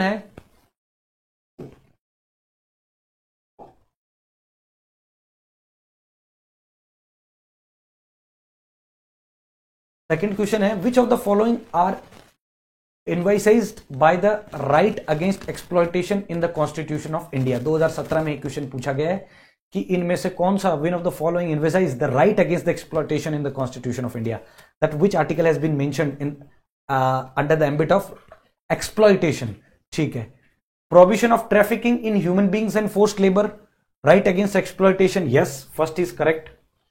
abolition of untouchability, abolition of untouchability यार ये तो आर्टिकल 17 में आता है ना। राइट अगेंस्ट एक्सप्लॉयटेशन तो 23-24 की बात करता है, तो सेकंड को एलिमिनेट कर दो, तो सेकंड को एलिमिनेट करो, ऑटोमेटिक आंसर वुड बी 1 और 4 हो जाएगा। Protection of the interest of minorities, ये तो भैया आर्टिकल 29 में है ना, 29-30 में, 29 में प्रोटेक्शन ऑफ माइनॉरिटीज का लैंग्वेज, स्क्रिप्ट और बाकी सब चीजें, 30 में उनको हम राइट देते हैं कि भाई एजुकेशनल इंस्टीट्यूशंस को ये एस्टेब्लिश कर सकते हैं, ठीक है। तो आंसर वुड बी 1 और 4, ठीक है। देखो जो मैंने अभी तक आपको पढ़ाया है इससे बाहर कुछ नहीं आएगा। अगर जितना क्लास में मैं पढ़ा रहा हूं उतना भी आप स्लाइड्स के माध्यम से भी अगर पढ़ के चले गए तो आपका कोई क्वेश्चन गलत नहीं होगा, ठीक है। एटलीस्ट जो इंपॉर्टेंट चैप्टर्स हैं उनके गलत नहीं होंगे। 100% तो कोई एक्यूरेसी का कोई गारंटी नहीं दे सकता कितना भी पढ़ के चले जाओ भाई। जब यूपीएससी का कट ऑफ ही 95 पे लोग प्रीलिम्स क्लियर कर रहे हैं तो यूपीएससी चाहता ही नहीं है कि तुम्हें 100% नॉलेज हो। Why you are running after 200 में से 150 नंबर थोड़ी लाना है, 95 नंबर से लेके 100 नंबर भी आ गए, प्रीलिम्स क्लियर है आज के अगर कंटेक्स्ट में हम देखें तो, ठीक है, जितना पढ़ रहे हो वो एकदम अच्छे से पढ़ो। फिर question number 3, in the context of India which of the following is the correct relationship between right and duties? The rights are correlative with the duties, 100% correct. Right are personal and hence independent of society and duties, नहीं भैया। Rights not duties are important, rights तो important है लेकिन duties important नहीं है। Advancement of the personality of the citizen, अच्छा गलत। Duties not the rights are important for the stability, rights तो ऑब्वियसली इंपॉर्टेंट है, ड्यूटीज भी इंपॉर्टेंट है, तो ये भी गलत हो गया। तो जो बेस्ट ऑप्शन है उसका आंसर ये होगा, राइट्स और कोरिलेटिव हमेशा डायरेक्टली रिलेटिव्स होते हैं, राइट्स डायरेक्टली रिलेटिव होते हैं विद द ड्यूटीज। तो the correct answer would be rights and correlative with the duties. फिर उसके बाद में है which of the following regarded as the main features of the rule of law? Rule of law का main features क्या है इसमें? Which of the following are regarded as the main feature of the rule of law? 2018 का एक question है। Limitation of the power, rule of law का क्या मतलब होता है? लिमिटेशन ऑफ द पावर, अच्छा ठीक है, होनी चाहिए। Equality before law, very good, होना चाहिए। फिर ये क्या कह रहा है? People's responsibility to the government, people's responsibility, आदमियों की कोई रिस्पॉन्सिबिलिटी नहीं है गवर्नमेंट के प्रति, it's government's responsibility towards the people. So option 3 would be eliminate. People की कैसे रिस्पॉन्सिबिलिटी हो जाएगी? वो तो नेगेटिव कॉनिटेशन हो गया ना, वर्ड ही अपने आप में नेगेटिव कॉनिटेशन हो गया। लिबर्टी एंड सिविल राइट्स की बात करते हैं, rule of law, yes we can talk. तो फर्स्ट एंड सेकंड है क्या कहीं? फर्स्ट एंड सेकंड कहीं नहीं है, तो थर्ड पहले एलिमिनेट कर दो। तो थर्ड एलिमिनेट हो गया, तो ऑप्शन बचा या तो 1 2 4 या 2 and 4। तो 2 and 4, so equality before law and liberty, so the correct answer would be 1 to 4. 1 to 4 would be the correct answers.